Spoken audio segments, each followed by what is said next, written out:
Di sebuah kota kecil di Jawa Tengah, terdapat sebuah rumah tua warisan kolonial yang sudah lama kosong. Rumah itu baru saja dibeli oleh seorang janda muda bernama Nadia bersama putrinya yang berusia 7 tahun yang bernama Kayla. Mereka pindah ke sana dengan harapan bisa memulai hidup baru setelah kepergian suami Nadia akibat kecelakaan tragis. Hari-hari pertama terasa tenang. Meski rumah itu berderit dan banyak bagian yang sudah lapuk, Nadia berusaha merawatnya sebaik mungkin. Suatu hari, saat sedang membersihkan loteng yang penuh debu dan sarang laba-laba, Nadia menemukan sebuah peti kayu tua tersembunyi di sudut ruangan. Di dalamnya, ada sebuah boneka kayu perempuan yang mengenakan gaun Belanda kuno, lengkap dengan topi renda kecil. Boneka itu tampak dibuat dengan sangat detail. Matanya biru, kulitnya putih pucat, dan bibirnya dicat merah tipis. Meski ada perasaan tidak nyaman, Kayla langsung menyukainya.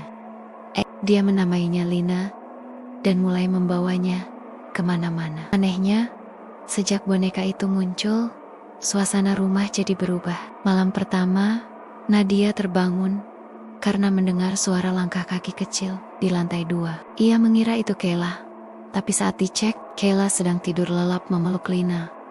Hari-hari berikutnya, kejadian aneh semakin sering terjadi. Piring pecah tanpa sebab, radio menyala sendiri, dan yang paling mengerikan, Kayla mulai bicara sendiri di sudut ruangan, tertawa-tawa seolah bermain dengan seseorang yang tak kasat mata. "Nak, kamu ngobrol sama siapa?" tanya Nadia suatu sore. "Ini Lina, Bu. Dia bilang dia pernah tinggal di sini dulu, tapi dia sedih. Katanya ada yang ngurung dia di loteng." Nadia merasa merinding. Ia mulai mencari tahu sejarah rumah itu dan menemukan kabar mengejutkan. Dulu, pada masa kolonial, rumah itu dihuni oleh keluarga Belanda. Putri mereka, Cornelia van de Vries, meninggal secara misterius saat berusia 7 tahun. Mayatnya tak pernah ditemukan. Namun menurut rumor, Cornelia sering bermain dengan boneka kayu kesayangannya yang hilang bersamaan dengannya. Nadia mulai mencurigai boneka itu adalah milik Cornelia. Ia memutuskan untuk menyimpan boneka itu kembali ke peti di loteng. Tapi malam itu, teror dimulai. Kayla menghilang. Nadia mencarinya ke seluruh penjuru rumah, tapi hanya menemukan boneka itu duduk di tengah kamar dengan mata yang tampak lebih hidup dari sebelumnya. Di dinding, tertulis dengan kapur merah, "Ibu jahat, aku ingin anakku kembali." Panik dan menangis, Nadia memanggil seorang paranormal tua bernama Mbah Surono. Saat melihat boneka itu, Mbah Surono langsung pucat. "Ini bukan boneka biasa, Mbak.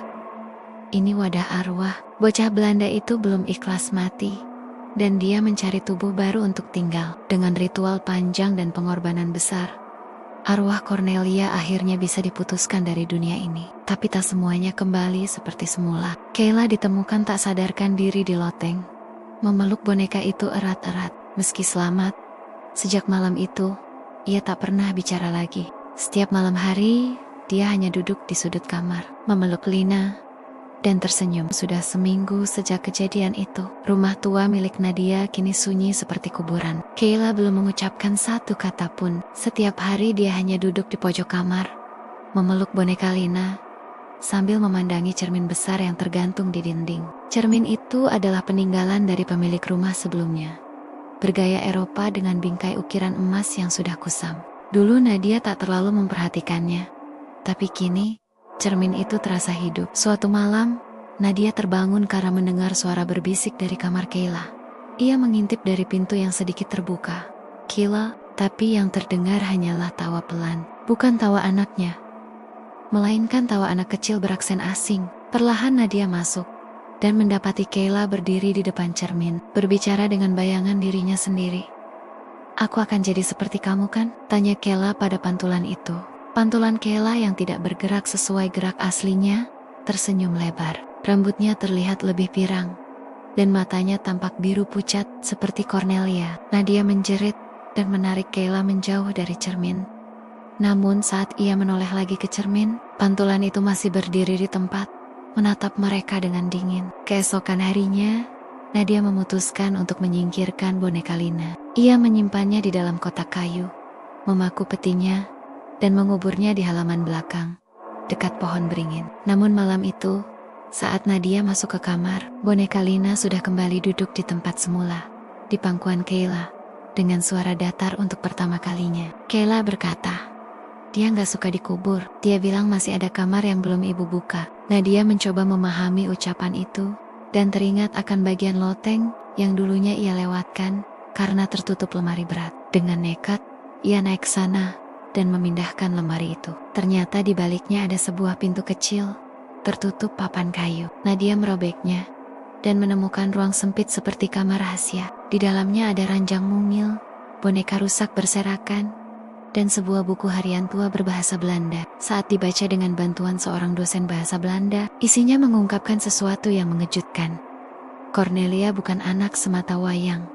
Ia punya kembaran, tapi yang satu meninggal saat kecil karena sakit. Ayah mereka, yang terobsesi menjaga keutuhan keluarga, memerintahkan seorang dukun Jawa untuk mengikat jiwa si kembar ke dalam boneka kayu. Cornelia yang selamat mulai kehilangan kendali, sampai akhirnya hilang secara misterius.